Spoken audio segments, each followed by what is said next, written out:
গতকাল যে রাজনৈতিক দলগুলোর সাথে ঐক্যমত্যের একটি বৈঠক হয়েছে, সে বৈঠকে আসলে কি ঐক্যমত্য হয়েছে? অবশ্যই ঐক্যমত্য হয়েছে। আপনি তো অনেকের কোনো কিছু শোনেননি, আমরাও দেখিনি। ঐক্যমত্য নিয়ে আলোচনা হয়েছে। আপনি যাদের কথা বলছেন, বাংলাদেশে এই মুহূর্তে সবচেয়ে বড় রাজনৈতিক দল বাংলাদেশ জাতীয়তাবাদী দল, ওনাদের একজন প্রতিনিধি গিয়েছিলেন। উনি ওনার বক্তব্যটা শেষ করেছেন একটা বাক্য দিয়ে, যে বাক্যটা ছিল ফ্যাসিবাদ বিরোধী জাতীয় ঐক্য জিন্দাবাদ।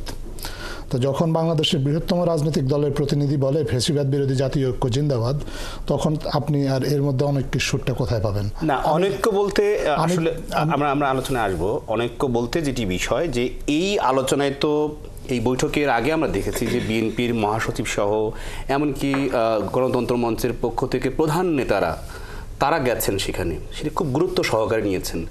তো বিপ্লবী ওয়ার্কার্স পার্টি আপনার অন্যতম শরিক গণতন্ত্র মঞ্চের, আপনি কেন গেলেন না? আপনাকে ধন্যবাদ প্রিয় ভাজন, দুজন আলোচক, আর আপনাকে ধন্যবাদ। আমাদের প্রতিনিধি গেছেন। প্রথমত আমরা পুরো এই অনুষ্ঠানের যে আয়োজনের মধ্যে আমরা বড় ধরনের ত্রুটি, ঘাটতি এবং দুর্বলতা আমরা লক্ষ্য করেছি। আনুষ্ঠানিকভাবে আমি মঞ্চের সমন্বয়ক হিসাবে ফর্মালি কোনো দাওয়াতপত্র পাইনি, অথবা আমি ডিক্লারেশন, যেটা মঞ্চের সমন্বয়ক বলি অথবা বিপ্লবী ওয়ার্কার্স পার্টির জেনারেল সেক্রেটারি বলে, আমার কাছে কোনোটা আসেনি। পরের দিন যেদিন আলোচনা হয়েছে, মানে গতকালকে দুপুরের দিকে, তখন আমি একটা আমন্ত্রণপত্র, যেটা একটা বড় একটা তো খুদে বার্তা আপনি বলতে পারেন, সেটা আমি পেয়েছি। তো প্রথমত এটা একটা বিষয়, এটাকে আমরা বড় করে দেখিনি। বড়টা হচ্ছে এটা তো একটা খুব গুরুত্বপূর্ণ বিষয়। আপনি ডাকলেন, হাজির হলাম, হ্যাঁ না বললাম, এরকম না।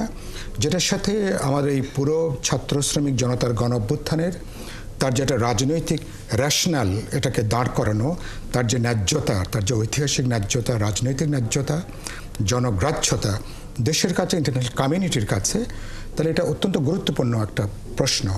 দ্বিতীয়ত হলো, ভবিষ্যতের এই ডিক্লারেশনের মধ্য দিয়ে ভবিষ্যতের বাংলাদেশেরও একটা রাজনৈতিক এক ধরনের রূপকল্প বলি, অথবা লক্ষ্য বলি, ভিশন বলি, তারও এক ধরনের ছায়া, তার কোনো বার্তাটা আছে। ফলে এটা দলের মধ্যে আলোচনা করার প্রশ্ন আছে। আমরা 6টা দল মিলে যে গণতন্ত্র মঞ্চ, সেখানে আলোচনা করার প্রশ্ন আছে। আবার সেই আলোচনা করার সময়টাই পাইনি।